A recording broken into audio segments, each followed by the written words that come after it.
King's Church. Now, as you will know, the government has made an unprecedented decision that for the first time, I think, in English history, the churches are closing their doors to public worship. I might be wrong about that, and I'm sure Peter could correct me, but I think it is the very first time we've had to do that. But of course that doesn't mean that's the end of our worship together. I think perhaps it's a time when we can explore different ways of being together as a church. The Chinese character for crisis has two characters in it, one written over the other. The first character is danger and the second opportunity. And I think there is a danger that actually if we don't have that focus Sunday by Sunday of really spending time deliberately being in God's presence, then perhaps our faith might slip through our fingers like dry sand can slip through and leave us empty-handed.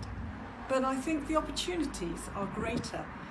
This is an opportunity to allow God to meet us afresh in a different way in this time of spring, this time of Easter, which is things rising from the dead, new growth, new ways that the flowers and the trees and the birds are being. It's a time too for us to find a new way to be with God, something new to grow in us.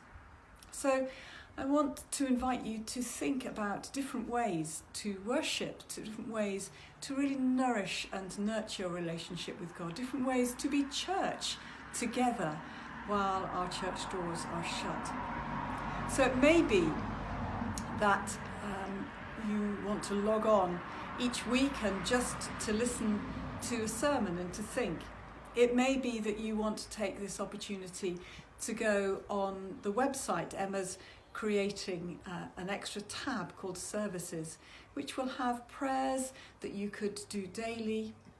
It may be that you want to look at the newsletter that will be coming out soon that Anne's putting together, and that will have everyone that's on the electoral roll. And I'd really invite you to perhaps think about dividing that up and having just a few people that you pray for every single day. And please don't just stick to the electoral roll. Write down as many people in the village as you can think of and pray for them. And I wonder what that will do to our hearts and our village if we spend time holding each other before God in our hearts, allowing His love to soak into us and into them.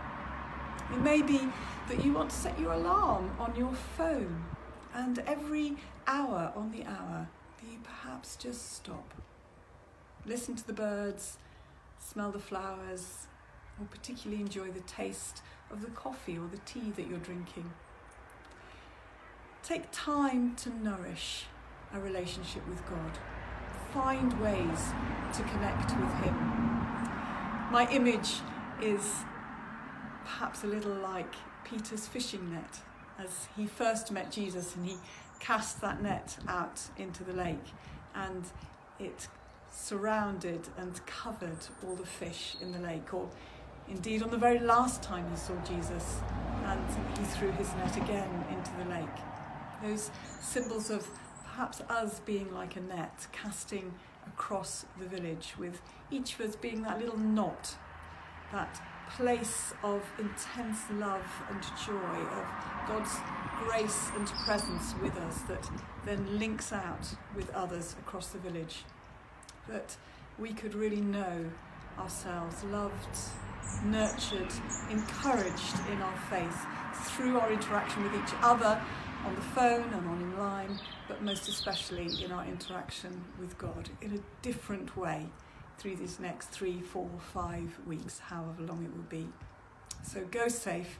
Can't wait to welcome you back and to hear all your stories of how you've been with God and within each other over these last weeks. Take care, my darlings.